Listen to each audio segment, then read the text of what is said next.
तो चलो यहाँ देखना ध्यान से। तो अपवर्तन का मतलब पहला क्या हुआ? अपवर्तन का मतलब सबसे पहले देखो कि हम क्या पढ़ रहे हैं, अपवर्तन। अपवर्तन के बारे में हम बताए थे कि अपवर्तन कहते किसको है। तो अपवर्तन का मतलब हम बताए थे ना कि जब प्रकाश एक माध्यम से दूसरे माध्यम में जाता है, एक माध्यम से दूसरे माध्यम में जाता है, तो प्रकाश की किरण मुड़ जाता है, और वही मुड़ने की घटना को हम प्रकाश का अपवर्तन कहते हैं। जैसे मान लिया जाए एक माध्यम में है, जैसे यहाँ पर ही देखो, दो माध्यम कहने का मतलब क्या, एक माध्यम जैसे ऊपर में हवा है और नीचे में पानी है, तो दो अलग अलग माध्यम हो गया। और तुम देखा होगा जब हम मान लिया जाए टॉर्च को ऊपर हवा से पानी में जलाते हैं तो टॉर्च जो है सीधा किरण नहीं बनता है, उसका थोड़ा सा टेढ़ा दिखाई पड़ता है ना। क्यों ऐसा होता है? ऐसा क्यों होता है? तो प्रकाश के अपवर्तन के कारण, है कि नहीं। और यह अपवर्तन का घटना कहाँ महसूस होता है? तो मछुआरे को मछली भेजने में कठिनाई होता है, इसी कारण से। तुम पे क्वेश्चन एगो आएगा कि बताइए मछुआरों को मछली भेजने में कठिनाई होता है, क्यों? क्योंकि होता क्या है कि पानी में हम कोई चीज को देखते हैं तो उसका वास्तविक स्थान पता नहीं चलता है, अपवर्तन के कारण।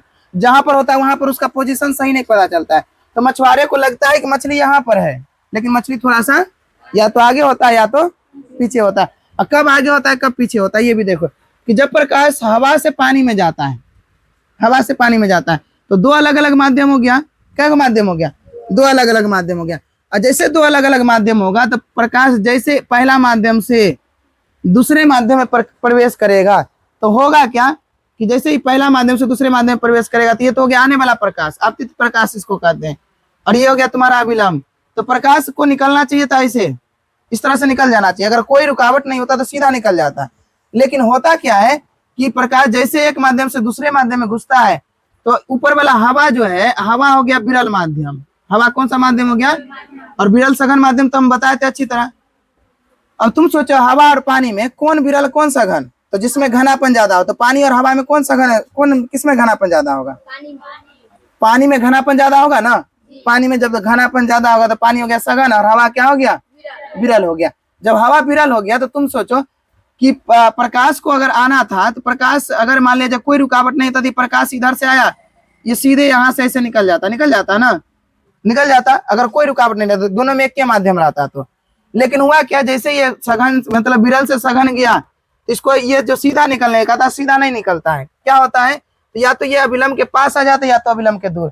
और अभिलंब के पास कब आता है? जब विरल से सघन आएगा, विरल से सघन आएगा। तो विरल से सघन आने के दौरान क्या होता है? तो अभिलंब के पास। क्यों अभिलंब के पास आता है?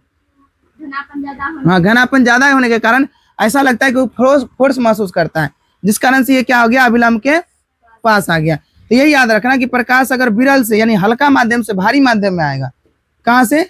विरल से सघन में आएगा, तो ये किधर मुड़ जाएगा? तो इस बीच वाला लाइन को कहते हैं अभिलंब। तो अभिलंब के तरफ मुड़ जाएगा। किधर मुड़ जाएगा? अभिलंब की ओर मुड़ जाएगा, अभिलंब की ओर मुड़ जाएगा। ठीक है। लेकिन जैसे प्रकाश जो है सघन से अगर विरल आ रहा है, सघन मतलब क्या? ऊपर में कंजस्टेड है और नीचे में विरल है, मतलब हल्का माध्यम है। तब तुम देखो तो हल्का माध्यम है तो ऊपर में थोड़ा सा दबाव महसूस कर रहा था, क्योंकि हल्का माध्यम से भारी माध्यम में तो दबाव महसूस किया, दबा गया।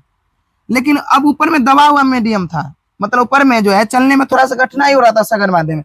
जैसे नीचे आया तो नीचे मिल गया विरल माध्यम यानी खुला माध्यम, हल्का माध्यम। विरल का मतलब क्या?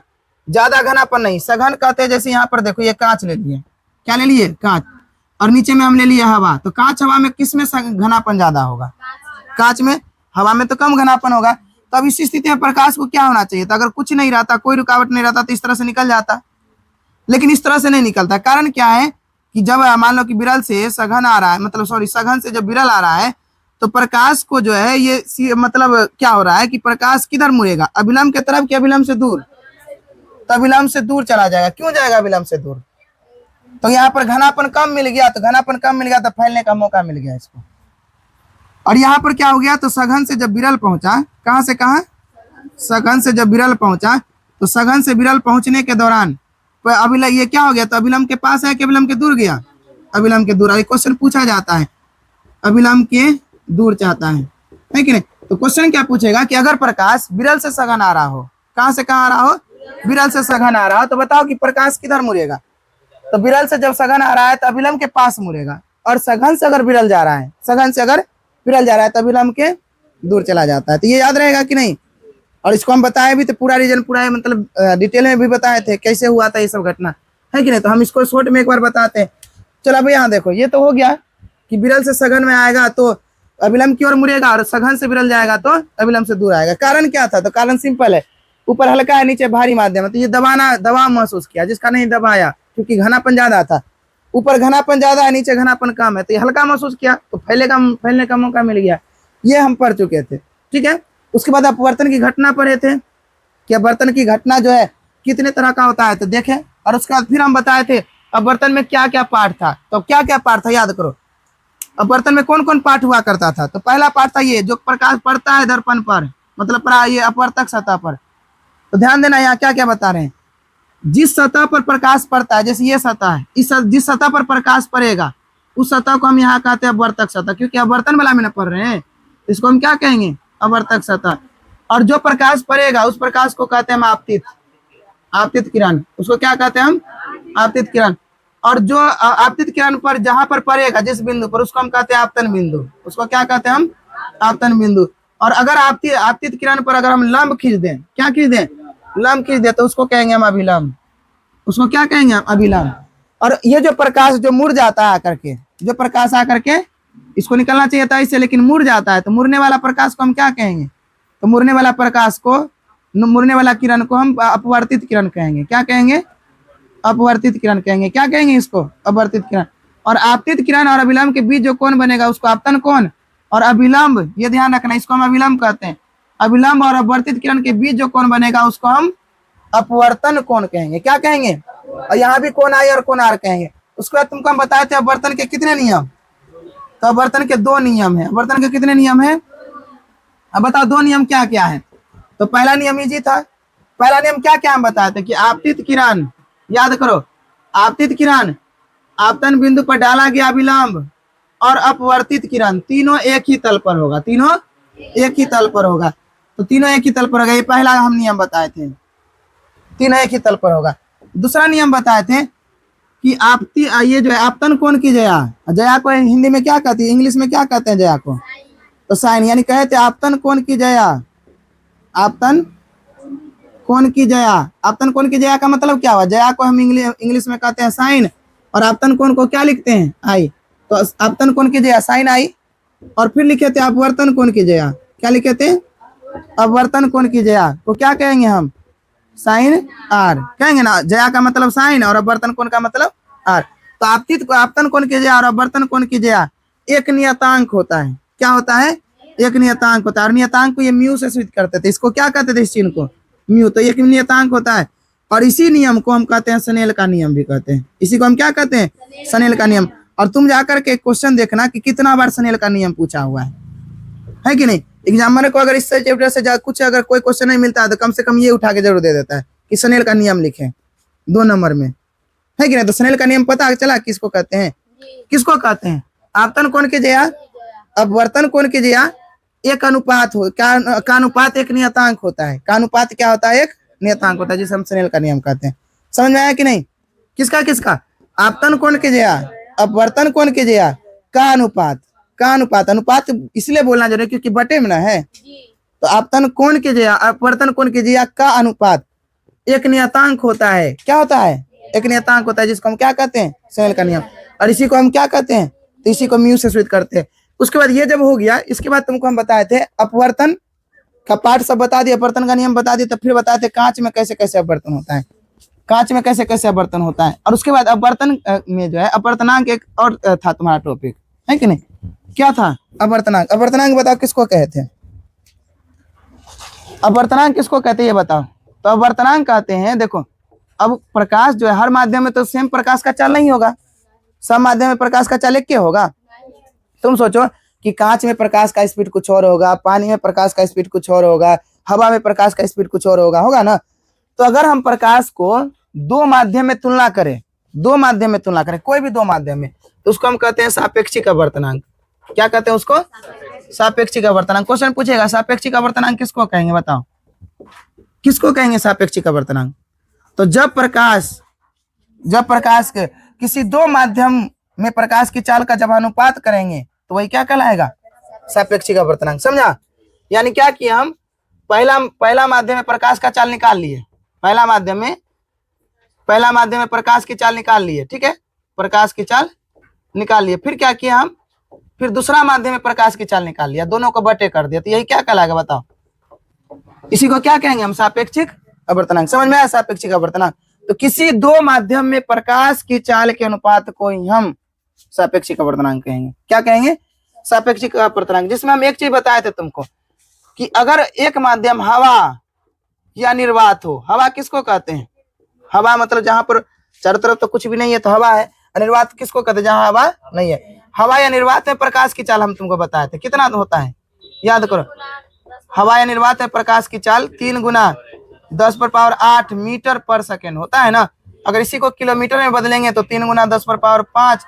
देखो अब होगा क्या कि तुमको हम मीटर में बता दिया, एग्जाम में पूछा था एक किलोमीटर में, तो तुम कहेगा कि यहाँ तो हम, वहां पर ऑप्शन वो रहेगा लिखा हुआ 3 गुना 10⁸, यहाँ पर भी किलोमीटर रहेगा, 3 गुना 10⁵, यहाँ पर भी किलोमीटर रहेगा। तो याद रखना, अगर किलोमीटर दिया रहे तो 10⁵ देखेंगे, अगर मीटर दिया रहे तो 10⁸ देखेंगे। क्योंकि देखो 1 किलोमीटर में कितना मीटर? 1000। तो ये अगर किलोमीटर में दिया है, इसको हम चाहते हैं मीटर में बदलने के लिए, तो 1000 से गुना करना होगा ना। 1000 से गुना करेगा तो 5 को 10 यहाँ है, 1000 का मतलब 3 को 10 हुआ, तो 5 3 का 10, 8 को 10 मीटर में बदल गया ना। तो ये याद रखना हमेशा कि अगर मीटर में क्वेश्चन आंसर दिया है तो मीटर में ये होगा 3 गुना 10⁸, और किलोमीटर में दिया रहे तो 3 गुना 10⁵। तो यहाँ तक तो समझ रहा है। तब ये सापेक्षिक अपवर्तनांक समझा कि नहीं? किसको कहेंगे सापेक्षिक अपवर्तनांक? बताओ, सापेक्षिक अपवर्तनांक किसको कहेंगे? तो कोई दो माध्यम में प्रकाश की चाल के अनुपात को हम क्या कहेंगे? सापेक्षिक अपवर्तनांक। याद रहेगा ना, सारा चीज लिखाया हुआ है। अब इसमें अब इसी दोनों माध्यम में से अगर एक माध्यम अगर हवा ले लिए, हम कौन सा माध्यम ले लिए? हवा। तो अगर हवा ले लेंगे तो यही सापेक्षिक अपवर्तनांक निरपेक्ष अपवर्तनांक कहलाएगा। यही सापेक्षिक अपवर्तनांक क्या कहलाएगा? निरपेक्ष अपवर्तनांक। यानी अगर हम हवा से तुलना करेंगे, किससे तुलना करेंगे? हवा से तुलना करेंगे। यानी अगर हम हवा में प्रकाश की चाल लिख दें, हवा या निर्वात, किसमें? हवा या निर्वात में प्रकाश की चाल लिख दें, और उसके बाद हवा या निर्वात में प्रकाश की चाल लिखने के बाद अगर हम किसी माध्यम में प्रकाश की चाल लिख दें, किसमें? किसी माध्यम में प्रकाश की चाल लिख दें, तो इस अब की बार क्या कहलाएगा? किसी माध्यम में प्रकाश की चाल अगर लिख दे तो अब की बार क्या कहलाएगा? तो इसको हम कहेंगे निरपेक्ष अपवर्तनांक। इसको क्या कहेंगे हम? तो क्या सापेक्षिक अपवर्तनांक और निरपेक्ष अपवर्तनांक समझ में आया? समझ में आया कि नहीं? सापेक्षिक अपवर्तनांक किसको कहेंगे? तो अगर दो माध्यम में प्रकाश की चाल है, और दोनों माध्यम कुछ भी हो सकता है यहाँ शीशे में प्रकाश की चाल, यहाँ कांच में प्रकाश की चाल, दोनों का अनुपात कर दें। समझ में आया? लेकिन अगर दो माध्यम में से एक माध्यम अगर हवा हो, हमारा कौन सा माध्यम हो? हवा हो, तो उसको हम कहेंगे निरपेक्ष अपवर्तनांक। क्या समझ में आया कि नहीं? तो अगर मान लिया जाए हवा में प्रकाश की चाल और दूसरे किसी माध्यम में प्रकाश की चाल का अनुपात करेंगे तो यही क्या कहलाएगा? निरपेक्ष अपवर्तनांक। क्या इसमें कोई दिक्कत? यहाँ तक मैं तो समझ गया। चलो अब इसके बाद देखो, इसके बाद एक और टॉपिक था जो हम बताए थे, वो था तुम्हारा कांच में अपवर्तन कैसे होता है। कांच में, तो चलो कांच की सिल्ली में अपवर्तन देखना ध्यान से, और इसमें इंपोर्टेंट सब टॉपिक भी है कि नहीं, बहुत सारा भाषा बताए थे। तो देखो ध्यान देना, अब जो हम तुमको बता रहे हैं वो कांच में प्रकाश की अति पर जो है कांच में अपवर्तन कैसे होता है, ठीक है? किसमें?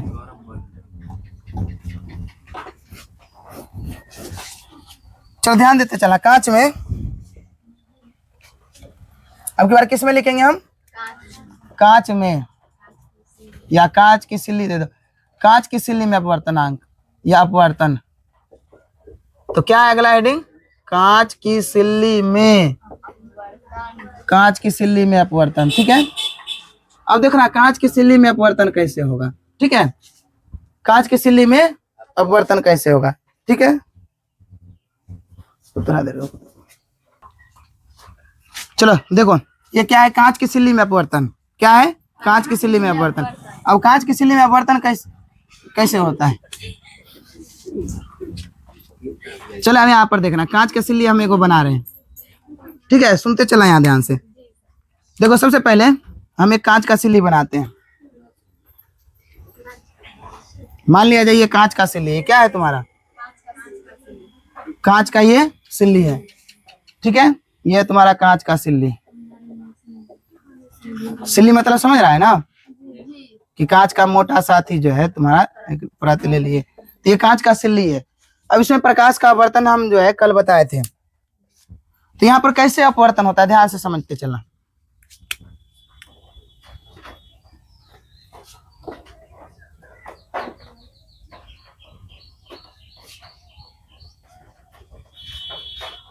देखो तो अब देखो यहाँ पर कांच अगर लिए हैं तो कांच के चारों तरफ क्या है, कांच के चारों तरफ क्या है, हवा भरा हुआ है।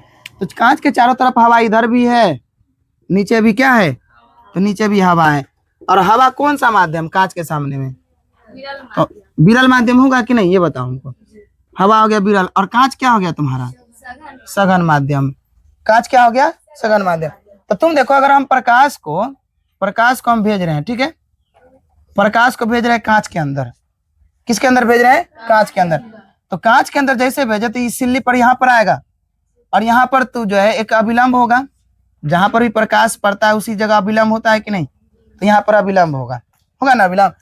तो जब अभिलंब होगा अगर यहाँ पर कोई रुकावट नहीं होता तो ये जो जो है ये प्रकाश जो है ये सीधा निकल जाता है। कैसे निकल जाता है सीधा, तो सीधा इस तरह से निकल जाता कि नहीं।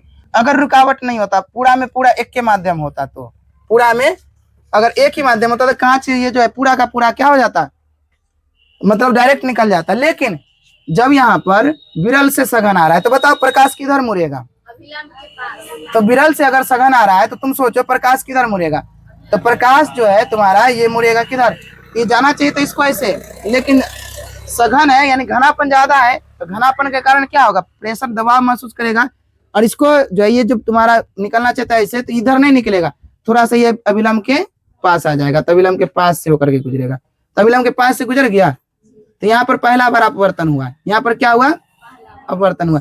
जब अपवर्तन हुआ तो यहाँ पर जैसे पहुंचा तो यहाँ पर भी वही चीज, सेम चीज, यहाँ भी एक अभिलंब होगा और यहाँ भी तुम देखो तो माध्यम चेंज हो रहा है, वहां तो माध्यम चेंज हो ही रहा था, विरल था सघन में प्रवेश किया, दो अलग अलग माध्यम है कि नहीं, तो प्रकाश मुड़ेगा। और जहां भी ऐसा होगा दो माध्यम आएगा वहां चेंज होगा। और परावर्तन में ऐसा नहीं होता था, पहला चैप्टर जो हम पढ़े थे परावर्तन याद है कि नहीं, उसमें प्रकाश जिस माध्यम से आता था उसी माध्यम में लौट जाता था। लेकिन यहाँ पर जिस माध्यम से आएगा दूसरा माध्यम में जाएगा, जब दूसरा माध्यम में जाएगा तो प्रकाश मुड़ेगा, क्या होगा, प्रकाश की किरण मुड़ेगा। तो परावर्तन अलग है, अपवर्तन अलग है। तो जैसे यहाँ पर तुम देखो तो यहाँ पर भी माध्यम चेंज हुआ, अंदर में सघन है, अंदर में कैसा माध्यम है, सघन है, बाहर में विरल है। अब तुम बताओ कि अगर सघन से विरल आ रहा है, अगर यहाँ कुछ रुकावट नहीं होता तो प्रकाश ऐसे निकल जाता ना। लेकिन अब क्या होगा, प्रकाश किधर जाएगा, तो यहाँ पर देखो खुला माध्यम जब पकड़ा गया तो दूर भागेगा ना, तो अभिलंब से दूर भागेगा। ये याद रखने के, ऐसा कोई कॉन्सेप्ट नहीं है, ऐसा कोई नियम नहीं है, लेकिन याद रखने के लिए तुमको बताएं कि ऐसा हो सकता है, ठीक है। चलिए ये हो गया, तो ये क्या हो गया, अभिलंब से दूर हो गया ना। जब अभिलंब से दूर हो गया तो अब तुम देखो तो यहाँ पर प्रकाश का कई बार अपवर्तन हुआ, दो बार अपवर्तन हुआ, एक बार यहाँ एक बार यहाँ। और क्वेश्चन ये पूछा गया है कि कांच की सिल्ली में कितनी बार अपवर्तन होता है, तो तुम बताओ कांच की सिल्ली में कितनी बार अपवर्तन, एक बार प्रवेश करने टाइम, एक बार निकलने टाइम। तो याद रखना कांच की सिल्ली में दो बार अपवर्तन होता है, कितनी बार, दो बार अपवर्तन होता है कि नहीं, दो बार अपवर्तन होता है। कितनी बार अपवर्तन होता है, दो बार अपवर्तन होता है। कब कब होता है बताओ, पहली बार प्रवेश करने टाइम,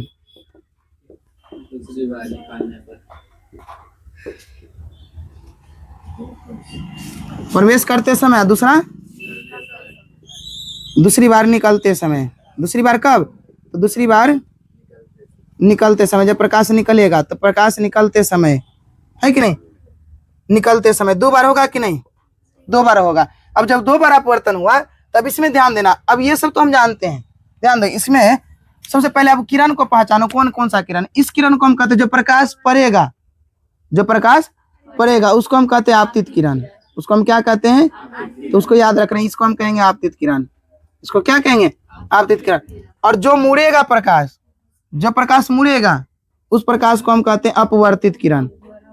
उसको हम क्या कहते हैं, अपवर्तित किरण, याद रखना, उसको हम क्या कहेंगे, अपवर्तित किरण। उसके बाद अपवर्तित किरण तो हो गया। अब जो किरण दोबारा अपवर्तन हुआ, तो देखो ये पहला बार अपवर्तन हुआ, दोबारा अपवर्तन के बाद जो बनेगा किरण, दोबारा अपवर्तन के बाद, उसको हम कहेंगे निर्गत किरण। उसको क्या कहेंगे हम? निर्गत किरण। क्या याद रहेगा? निर्गत किरण। अब उसके बाद तुम सोचो, अगर इसमें कोई रुकावट नहीं होता तो प्रकाश जो है, ये प्रकाश ऐसे आता और ऐसे तुरंत निकल जाता, अपना निकल जाता कि नहीं? अगर रुकावट नहीं होता तो ये प्रकाश ऐसे आता और ऐसे डायरेक्ट निकल जाता कि नहीं? निकल जाता। तो ये कौन सा किरण है? ये वही आपतित प्रकिरण है। अगर यहाँ कर कोई रुकावट नहीं रहता, पूरा में एक माध्यम रहता, तो ये प्रकाश ऐसे ना निकल जाता? निकल जाता कि नहीं? तो यहाँ सबसे पहले ये बताओ हमको, निर्गत किरण किसको कहेंगे? निर्गत किरण किसको कहेंगे? निर्गत किरण किसको कहेंगे? तो प्रकाश का दोबारा अपवर्तन के फलस्वरूप जो प्रकाश निकलेगा, कांच की सिल्ली से निकलेगा, निर्गत मतलब क्या? निकलने वाला। तो जो किरण निकलेगा उसी को हम क्या कहेंगे? उसी को क्या कहेंगे? निर्गत किरण। तो निर्गत किरण का क्या परिभाषा होगा? कि कांच की सिल्ली से निकलते टाइम या किसी भी चीज से, है कि नहीं, जब प्रकाश की किरणों का कितना बार अपवर्तन होगा? 2 बार अपवर्तन होगा, तो अंतिम जो तुम्हारा निर्गत किरण होगा या अंतिम जो अपवर्तित किरण होगा वही क्या कहलाएगा? निर्गत किरण होगा। तो कांच की सिल्ली से अगर 2 बार अपवर्तन हुआ तो लास्ट में जो अपवर्तन की घटना हुआ तो उससे जो किरण बना, जो किरण निकला, वही किरण क्या कहलाएगा? निर्गत किरण। तो क्या लिखेंगे? तो अंतिम अपवर्तित किरण को, किसको? अंतिम अपवर्तित किरण। किसको?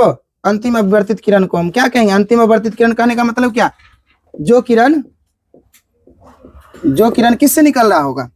जो किरण कांच की सिल्ली से निकलेगा, जो किरण कांच की सिल्ली से, या ऐसे भी लिख सकता है, कांच की सिल्ली से 2 बार अपवर्तन के फलस्वरूप जो किरण निकलता है। सिंपल परिभाषा, कांच की सिल्ली से 2 बार अपवर्तन के फलस्वरूप जो किरण निकलता है, जो किरण बनता है, उसी को हम क्या कहते हैं?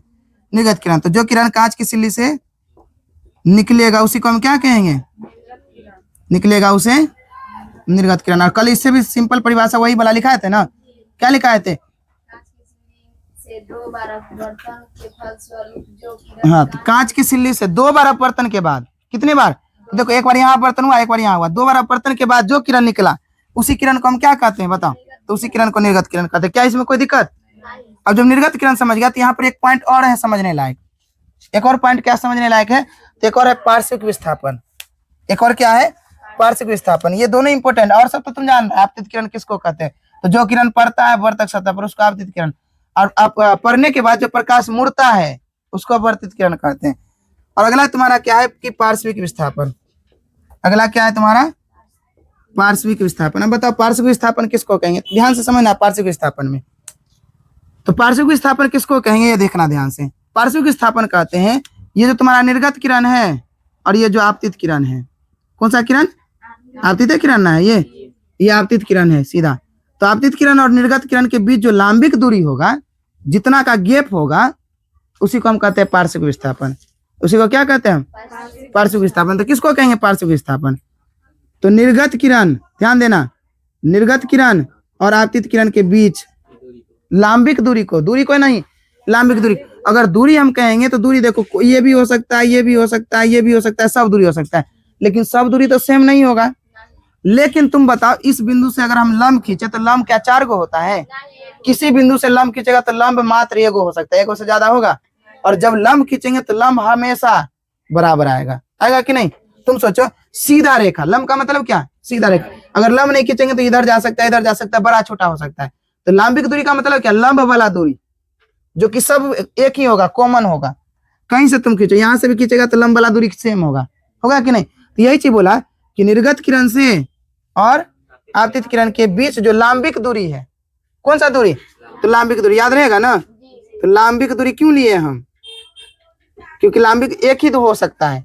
अगर हम खाली दूरी कहेंगे तो दूरी कुछ भी हो सकता है। तुम देखो, निर्गत किरण से कहीं से अगर देखेंगे तो अलग अलग दूरी हो सकता है, अलग अलग हो सकता है कि नहीं? तो लांबिक दूरी का मतलब क्या हुआ? कोई एक दूरी होगा लांबिक दूरी, यानी लंब वाला दूरी। और लंब अलग अलग नहीं होता है। जैसे यहीं पर देखो, ये 2 गो रेखा है। अगर हम यहाँ से कहेंगे लंब, इस बिंदु से लंब खींचना है तुमको, तो लंब किसको कहते हैं हम? जो एकदम सीधा होता है, एकदम सीधा। तो एकदम सीधा यही ना हो सकता है। दूसरा तनियों सा करेंगे तो 89 डिग्री हो सकता है, 89.99 डिग्री हो सकता है, लेकिन 90 डिग्री वाला एक गो रेखा हो सकता है। जब 90 डिग्री वाला एक ही रेखा होगा तो इसका मतलब क्या, लांबिक दूरी को एक को बनेगा। लेकिन हम लांबिक दूरी को हटा कर खाली दूरी कहेंगे तो गलत हो जाएगा कि नहीं परिभाषा। तो याद रखना है ना, क्या याद रखना है, किसके किसके बीच का, तो निर्गत किरण और आपतित किरण के बीच का। तो ये रिपीट करते जा जो बोलते हैं उसको, ताकि याद रहेगा ये सब चीज।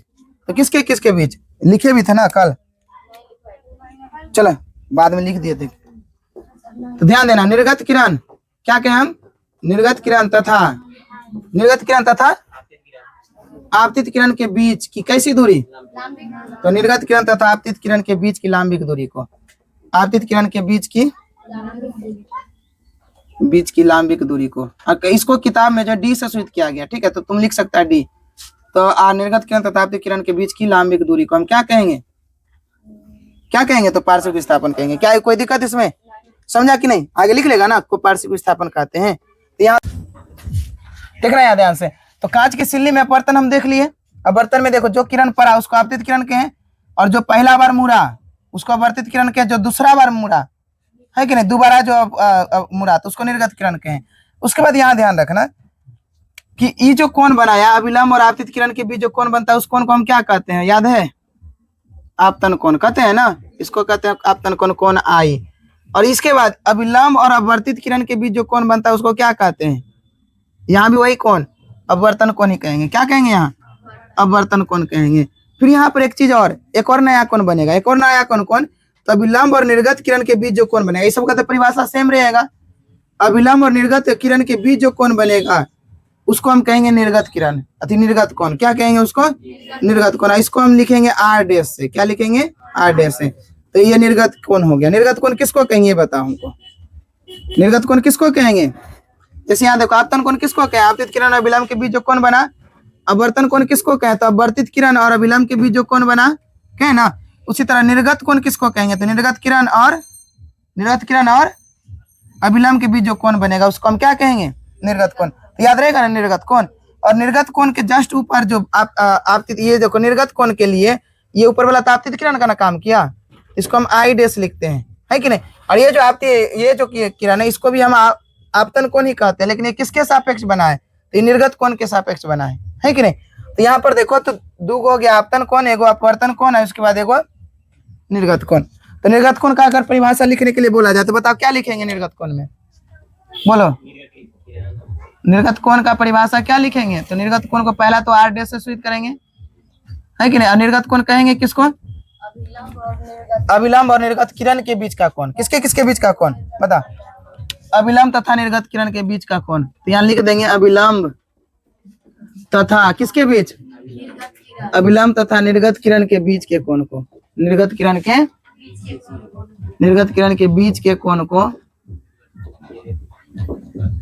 को निर्गत कोण कहेंगे, ठीक है। किसको कहेंगे निर्गत कोण, अभिलंब तथा निर्गत किरण के बीच के कोण को निर्गत कोण कहेंगे, निर्गत कोण कहते हैं, ठीक है, निर्गत कोण कहते हैं। अब ध्यान से समझना, निर्गत कोण तो हो गया, लेकिन यही प्रकाश अगर हम मान लिया जाए बर्फ की सिल्ली पर ही है, ये सॉरी कांच की सिल्ली पर ही अगर हम लंबवत भेजें तो क्या होगा। अगर इसी कांच की सिल्ली पर हम प्रकाश की किरण को कैसे भेजें, लंबवत भेजें, तो यहाँ ध्यान देते चला क्या होगा इसमें। तो ये कांच का सिल्ली है, ये क्या है तुम्हारा, कांच का सिल्ली है। इसमें अब की बार प्रकाश को हम लंबवत भेजते हैं। लंबवत भेजने का मतलब समझ रहा है, 90 डिग्री पर।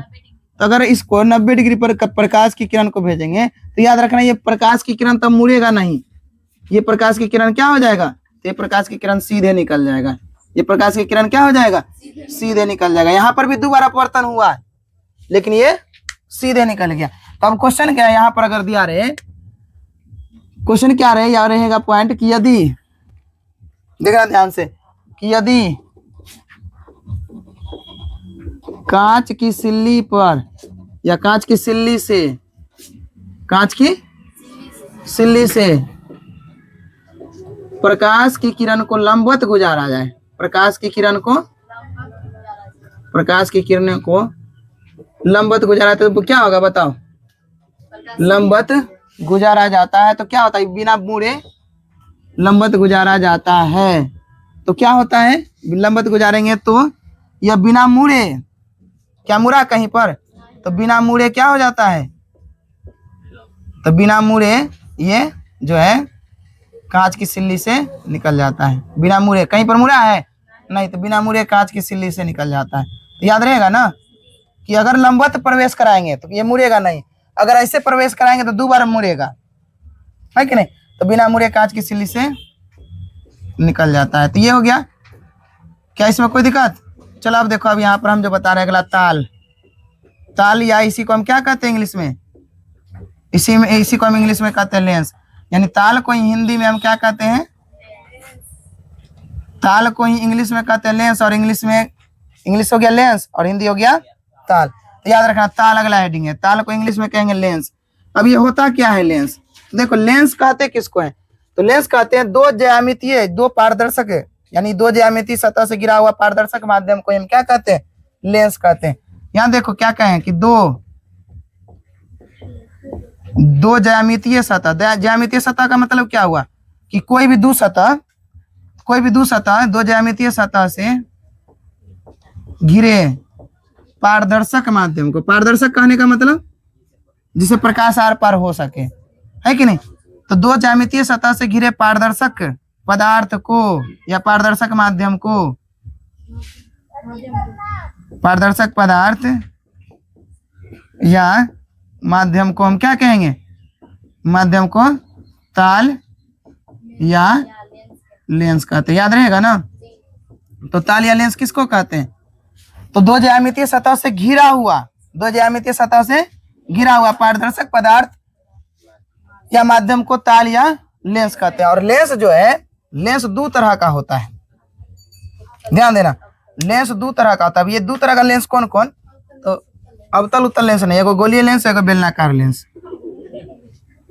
लेंस कितने प्रकार का?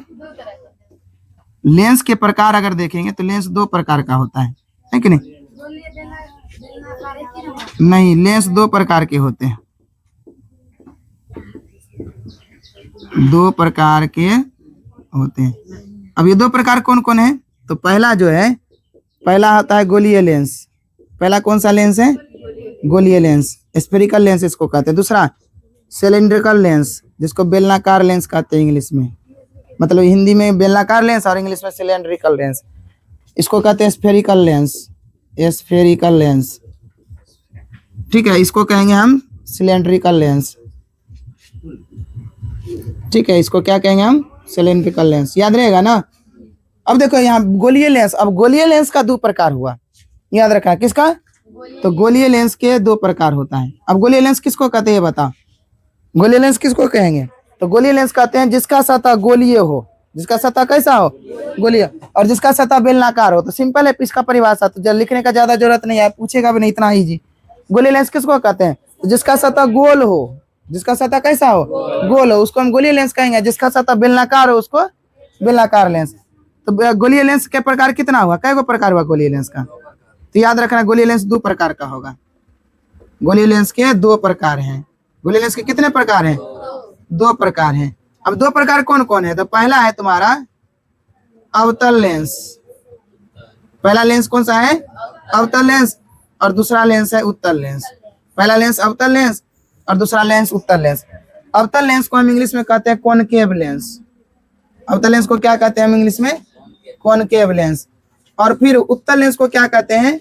उत्तल लेंस को हम कहते हैं इंग्लिश में कॉन्वेक्स लेंस। क्या कहते हैं? Convex lens. क्या कोई दिक्कत इसमें? तो चलो अब देखो यहाँ अवतल लेंस के बारे में बताते हैं। किसके बारे में? अवतल लेंस पहले पढ़ते हैं, ध्यान देना। अवतल लेंस किसको कहेंगे? तो अवतल लेंस कहते हैं, पहले सबसे पहले बता, अवतल दर्पण पढ़ा था ना। तो अवतल दर्पण के तरह ही ये होता है, अवतल दर्पण के तरह ही होता है। अच्छा, अवतल दर्पण किसको कहते बताओ? जिसका सतह मतलब जिसका परावर्तक सतह दशा हो। तो देखो इधरों से दशा हुआ और दोनों तरफ से दशा हुआ बना दिया, इसको बंद कर दिए, क्योंकि यहाँ पर घिरा हुआ कह रहा है। 2 ज्यामितीय सतह, 2 को सतह लिए है ना, और दोनों को घेर दिए, तो देखो दोनों घिरा गया ना, तो ये बन गया अवतल लेंस। ये क्या बन गया? अवतल लेंस। अच्छा, उत्तल लेंस किसको कहते हैं? जिसका परावर्तक सतह निकला हो, तो इधरों से निकाल दिए, इधरों से निकाल दिए, तो बताओ घिरा गया कि नहीं? तो घिरा गया, तो यही क्या कहलाया बताओ? इसी को कहते हैं उत्तल लेंस। इसको क्या कहते हैं हम? अवतल लेंस। अब परिभाषा कैसे लिखेगा उत्तल लेंस का और अवतल लेंस का? तो परिभाषा बिल्कुल आसान है। तुम ऐसे भी लिख सकता है कि 2 अवतल सतह से घिरे हुए लेंस को अवतल लेंस, और दो उत्तल सतह से घिरे हुए लेंस को उत्तल लेंस। या नहीं तो इससे भी आसान परिभाषा कि वह लेंस जिसका दोनों किनारा मोटा और बीच का भाग पतला हो। तो ये सबसे आसान हो गया कि नहीं, दोनों किनारा मोटा और बीच का भाग पतला, उसको अवतल लेंस। इसमें कहेंगे जिसका दोनों किनारा पतला और बीच का भाग मोटा हो, तो उसको हम क्या कहेंगे, उत्तल लेंस। तो अब तो दिक्कत नहीं है, तो अवतल लेंस किसको कहेंगे, लाइट बंद कर,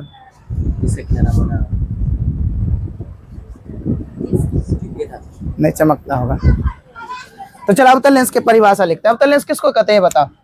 तो वह लेंस जिसका, बताओ, वह लेंस जिसका दोनों किनारा जो है, दोनों किनारे का भाग पतला, दोनों किनारे का भाग, सॉरी अवतल हम बता रहे। तो दोनों किनारे का भाग कैसा, तो दोनों किनारे का भाग मोटा, दोनों किनारे का भाग मोटा तथा बीच का भाग पतला हो। बीच का भाग कैसा हो, तो बीच का भाग पतला हो, उसको हम क्या कहेंगे, पतला हो, उसे हम अवतल लेंस कहेंगे। क्या कहेंगे उसको, अवतल लेंस कहेंगे। ठीक है, उसे अवतल लेंस कहते हैं। ठीक है, अवतल लेंस पता चल गया ना किसको कहेंगे, बताओ किसको कहेंगे अवतल लेंस। तो जिसका देखो दोनों किनारे का भाग मोटा, दोनों किनारे का भाग मोटा और बीच का भाग पतला हो। तो कैसे बताए थे, या नहीं तो हम दोनों, अगर दूसरा परिभाषा लिखना चाहेंगे तो हम ये लिख सकते हैं ना, दो अवतल सतह से घिरे हुए लेंस, दो अवतल सतह से घिरे लेंस को क्या कहेंगे, अवतल लेंस कहते हैं। तो तुमको जो लिखना है वो लिख सकती है कि नहीं, अवतल लेंस कहते हैं। कहने का मतलब दो अवतल सतह, कहने का मतलब क्या हुआ, तो देखो दो अवतल सतह, यहाँ ध्यान देना कि पहला अवतल सतह ये हो गया तुम्हारा, ये पहला अवतल सतह हो गया, और ये दूसरा अवतल सतह। अवतल सतह किसको कहते हैं, जो धंसा हुआ था ना, क्योंकि हम ट्रिक भी बताए थे तुमको, याद है, कॉनकेव इसका इंग्लिश होता है। और केव का मतलब क्या होता है, केव का मतलब गुफा, और गुफा कैसा होता है, धंसा हुआ। तो जिसका परावर्तक सतह धंसा हो, तो इस तरह से, तो ये क्या होगा, अवतल होगा ना। या इसको ऐसे भी तुम लिख सकता है, जिसका परावर्तक सतह धंसा, देखो धंसा हुआ है कि नहीं, और बाहर वाला भाग क्या है, बाहर वाला पेंट किया हुआ है, बाहर वाला भाग यानी पेंट किया हुआ है, उभरा हुआ भाग क्या है, पेंट है। और अंदर परावर्तक सतह कैसा है, धंसा हुआ। ये परावर्तक सतह है जिधर पेंट नहीं है, और पेंट वाला भाग को ऐसे ऐसे दर्शाते हैं, खुरदुरा टाइप है कि नहीं, समझ गया कि नहीं। तो बताओ यहाँ पर क्या लिखे हम, दो अवतल सतह से घिरा हुआ, तो दो अवतल सतह लिख दिए, इसको क्या करेंगे हम, घेर दिए। तो ये क्या बन गया बताओ, तो ये जो लेंस बन गया, ये लेंस क्या कहलाएगा, अवतल लेंस कहलाएगा। क्या कहलाएगा, अवतल लेंस। इसको इंग्लिश में क्या कहेंगे हम, तो इसको इंग्लिश में हम कहेंगे कॉन्वेक्स लेंस, कॉनकेव लेंस। ठीक है, अब अवतल लेंस भी कई प्रकार का होता है, अवतल लेंस भी। तो अवतल लेंस का रूप देखना, यहाँ कौन कौन रूप है अवतल लेंस का, किसका, अवतल लेंस का रूप। अवतल लेंस के विभिन्न रूप हैं, या विभिन्न तरह के होते हैं अवतल लेंस। अवतल लेंस के विभिन्न रूप कौन कौन है, तो देखो ये अवतल लेंस पहला नंबर का था, ये अवतल लेंस। अब अवतल लेंस का विभिन्न रूप, अगर मान लिया जाए दोनों तरफ सेम अवतल हो, सतह हो, दोनों तरफ अवतल सतह हो, ध्यान देना क्या बताएं, दोनों तरफ अवतल सतह हो, दोनों तरफ सेम अवतल सतह हो, तो इसको हम कहते हैं नहीं, इसको उभया अवतल कह सकते, उभया अवतल। क्या कहेंगे, उभया अवतल लेंस कहेंगे, उभया अवतल लेंस। अगर दोनों तरफ सेम अवतल हो, यानी सेम गोलाई वाला, कहने का मतलब हुआ कि देखो इधर जितना जैसा गोलाई बन रहा है, जितना त्रिज्या वाला गोलाई, इधर उतने गोलाई त्रिज्या वाला अगर गोलाई बनेगा, सेम त्रिज्या वाला अगर गोलाई बनेगा, है कि नहीं, सेम, तो इसको हम क्या कहेंगे, इसको क्या कहेंगे, इसको कहेंगे उभयावतल। यानी दोनों तरफ अगर अवतल हो, दोनों तरफ क्या हो, तो दोनों तरफ अगर अवतल हो, अवतल सतह हो, तो उसको उभयावतल कहेंगे। ये पहला हो गया, पहला प्रकार, है कि नहीं। और दूसरा होता है, ये पहला प्रकार हो गया उभयावतल। दूसरा होता है अगर एक तरफ समतल और एक तरफ अवतल हो, एक तरफ समतल और एक तरफ समतल, इसको कहेंगे हम समतलावतल, समतल प्लस अवतल। तो देखो समतल प्लस अवतल लिखते हैं, तो अ इसमें लग करके आ हो जाता है कि नहीं, अ और आ मिलकर क्या हो जाता है, बाद बाकी वही वाला लिख दो, समतलावतल। तो ये मतलब दोनों जोड़ के लिख दिए समतल अवतल, इसको क्या कहेंगे? समतल अवतल। ये दूसरा प्रकार हो गया। और तीसरा होता है, अगर ये हो गया क्या, पहला उभयावतल और दूसरा समतल अवतल। और एक और होता है फिर उसके बाद कि एक तरफ अगर अवतल एक तरफ उत्तल हो, एक तरफ अवतल और एक तरफ उत्तल। तो देखो एक तरफ ये अवतल हो गया, एक तरफ अवतल हो गया और दूसरा तरफ इस तरह से उत्तल हो गया। कैसे पता चला? तो देखो यहाँ पर ये देखो तुम्हारा धंसा हुआ है इस तरह से, ये अंदर वाला पेंट हो गया कि नहीं? इसमें तुम देखो तो इधर से उभरा हुआ है इस सतह, इसका ये दो अलग अलग सतह है। ये सतह है बाहर वाला और इसका ये सतह है बाहर वाला। तो तुम देखो बाहर वाला सतह इसका कैसा है? उभरा हुआ है। और उभरा हुआ किस में होता है? उभरा सतह किस में होता है? उभरा परावर्तक सतह उत्तल में होता है। और धंसा परावर्तक सतह किस में होता है? अवतल में। तो तुम देखो यहाँ पर, तो इसमें क्या एक तरफ क्या है बताओ? एक तरफ उभरा हुआ निकला हुआ है, और निकला हुआ किस में होता है? उत्तल। इस तरफ उत्तल सतह है कि नहीं? और इस तरफ देखो धंसा हुआ है, तो इधर कौन सा सतह? अवतल। तो इसको दोनों एक साथ बोलेंगे तो कैसे बोलेंगे? तो इसको बोलेंगे हम उत्तला अवतल,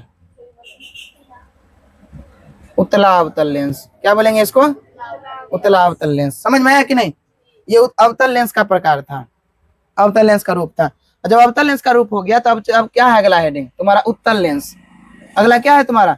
ये समझा कि नहीं? उत्तल लेंस खाली बता। उत्तल लेंस देखो, दूसरा नंबर हेडिंग क्या है तुम्हारा? उत्तल लेंस। बताओ उत्तल लेंस किसको कहेंगे? ये बताओ हमको। उत्तल लेंस को इंग्लिश में क्या कहते हैं? Convex lens. क्या कहते हैं हम? चलो बताओ कॉन्वेक्स लेंस किसको कहेंगे? कॉन्वेक्स लेंस किसको कहेंगे? तो जिस लेंस का दोनों किनारा पर, याद करो, दोनों किनारा पर पतला और बीच का मोटा, तो क्या बोलेंगे इसका परिभाषा? जिस लेंस का दोनों किनारा कैसा हो? दोनों किनारा पतला तथा बीच वाला भाग कैसा हो? तो बीच वाला भाग मोटा हो, तो उसको हम क्या कहेंगे? भाग मोटा हो तो उसको हम उत्तल लेंस कहते हैं। क्या कहते हैं उसको? उत्तल लेंस कहते हैं। उसको क्या कहेंगे हम? उत्तल लेंस। उत्तल लेंस कैसा होगा तो बता। तो उत्तल लेंस अगर बनाएंगे तो उत्तल लेंस कैसा बनेगा? तो देखो बीच में जो है मोटा कर दिया, दोनों तरफ से पतला कर दिया, ठीक है? बीच में कैसा कर देना है तुमको? बीच में मोटा तो और दोनों तरफ से पतला, तो हो गया ना? हो गया कि नहीं? अवतल लेंस का, ये उत्तल लेंस का प्रकार। इसका अथवा में दूसरा परिभाषा लिखना होगा तो क्या लिखेंगे? दूसरा परिभाषा क्या लिखेंगे? दो उत्तल सतह से घिरा हुआ सतह को नहीं लिख सकते हैं? जैसे वहां दो अवतल सतह से लिखे, यहाँ दो उत्तल सतह से, क्योंकि दोनों तरफ से है कि नहीं उभरा हुआ? दोनों तरफ से उभरा हुआ है, तो क्या लिखेंगे इसमें? दो उत्तल सतह से घिरा हुआ। किससे? दो उत्तल सतह से घिरा हुआ। दो उत्तल सतह से घिरे हुए लेंस को उत्तल लेंस कहते हैं। क्या कहते हैं? उत्तल लेंस कहते हैं, ठीक है? अब उत्तल लेंस का यहाँ पर लिखते हैं रूप। कौन कौन होगा उत्तल लेंस का रूप? देखना ध्यान से। क्या है अगला? उत्तल लेंस का विभिन्न रूप। कौन कौन आता है उत्तल लेंस में? बरबला तो नहीं दिखा होगा, एक मिनट। तो यहाँ पर क्या क्या था बताओ?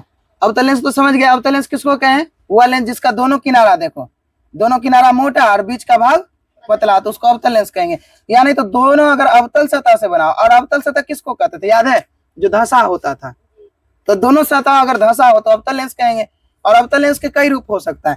अगर दोनों तरफ अवतल होगा तो उसको हम कहेंगे उभयावतल, है कि नहीं? क्या कहेंगे उसको? उभयावतल।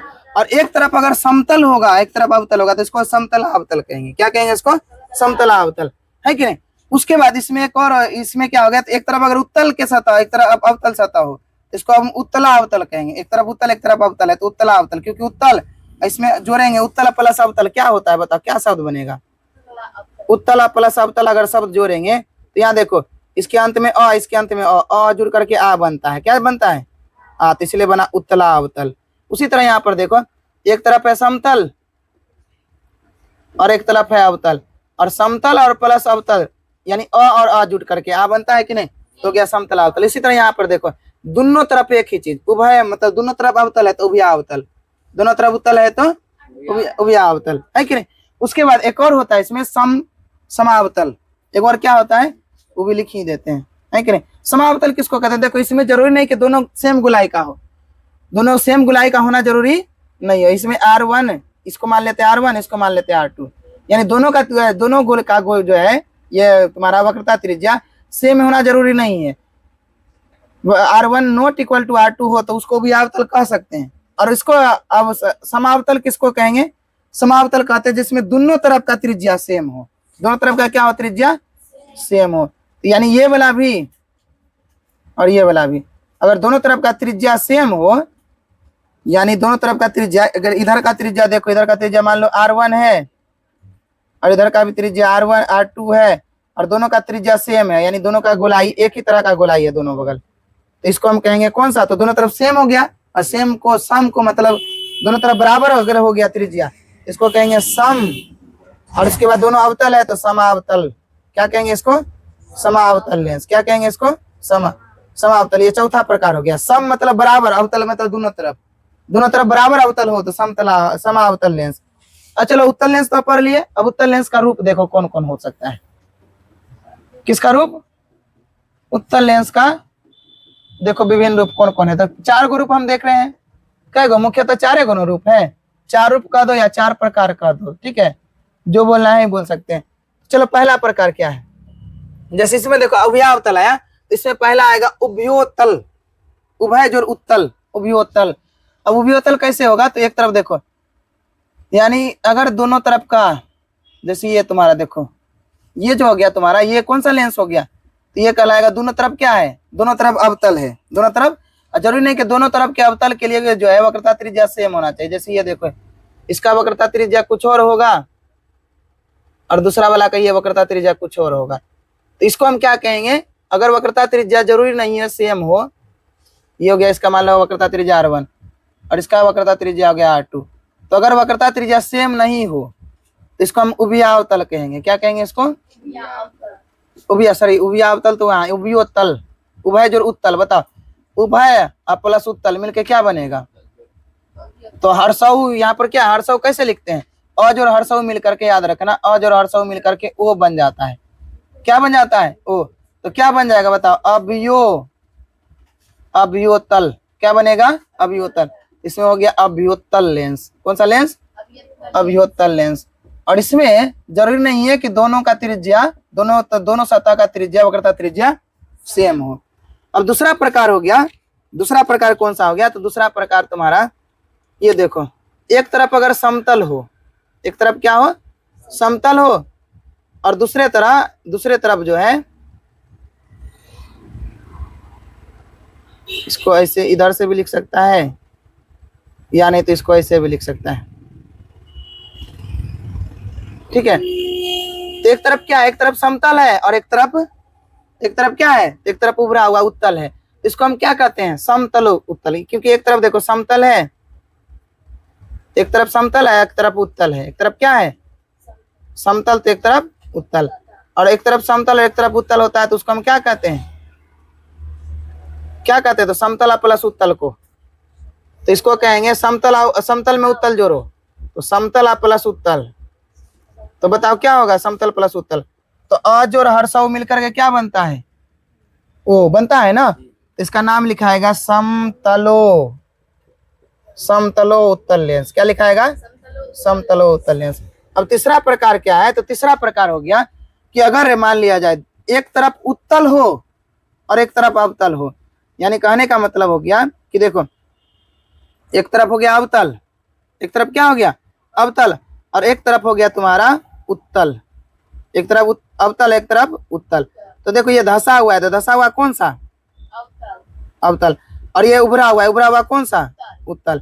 तो अवतल उत्तल दोनों हो तो इसको हम क्या कहेंगे, तो बताओ अवतल प्लस उत्तल मिल करके क्या बनेगा, तो इसको हम कहेंगे ना अवतलो उत्तल, अवतल और हर्षऊ जो अज और हर्षऊ मिल करके क्या बनेगा, ओ बनेगा ना, इसको हम कहेंगे अवतलो उत्तल लेंस। क्या कहेंगे इसको, अवतलो उत्तल लेंस। और चौथा प्रकार जो हो गया, अगर दोनों तरफ का अब उत्तल समान हो, दोनों तरफ का उत्तल क्या हो, समान हो, तो दोनों तरफ का उत्तल अगर समान होगा तो देखो उत्तल कहते हैं किसको है, तो ये हो गया तुम्हारा उत्तल, है कि नहीं, ये हो गया। अब इसमें देखो, उसमें जरूरी नहीं था कि समान है, इसमें जरूरी नहीं था कि दोनों का त्रिज्या समान होना चाहिए, लेकिन इसमें दोनों का तरफ का त्रिज्या क्या होना चाहिए, दोनों का गोलाई जो होना चाहिए वो समान होना चाहिए, दोनों का गोलाई क्या होना चाहिए, समान, यानी सेम त्रिज्या वाला होना चाहिए। जैसे इसका त्रिज्या r1, इसका त्रिज्या r2, और दोनों का त्रिज्या अगर बराबर होगा तब इसको हम कहेंगे समोत्तल। क्या कहेंगे इसको, समोत्तल। तो चौथा प्रकार हो गया समजोड़ उत्तल। तो बताओ क्या बनेगा समजोड़ उत्तल, समजोड़ उत्तल बनेगा समोत्तल लेंस। क्या बनेगा, समोत्तल लेंस, ठीक है, समजोड़ उत्तल समोत्तल लेंस हो गया। तो ये हो गया ना कंप्लीट, क्या कोई दिक्कत इसमें, इसको बाय कन्वेक्स लेंस, इसको प्लेनो कन्वेक्स लेंस, इसको कॉनकेवो कन्वेक्स लेंस, इसको जो है इक्वी कॉन्वेक्स लेंस कहते हैं। इसी तरह यहाँ पर उभयावतल को बायो कॉनकेव लेंस, इसको प्लेनो कॉनकेव लेंस, इसको जो है कॉन्वेक्सो कॉनकेवो लेंस, इसको हम जो है मतलब इक्वी कॉनकेव लेंस कहते हैं इंग्लिश में, ठीक है। तो ये सब इंग्लिश उतना जरूरी नहीं है, और ये सब भी ज्यादा जरूरी नहीं, लेकिन हम चूंकि चैप्टर में है तो तुम पढ़ना है कि नहीं, क्या कोई दिक्कत इसमें। तो ये लेंस के बारे में आज पढ़े, और कल हम लेंस से संबंधित प्रतिबिंब पढ़ेंगे, है कि ना। प्रतिबिंब में दर्पण के तरह ही सब चीज सेम होगा। चल लिख लो जल्दी से।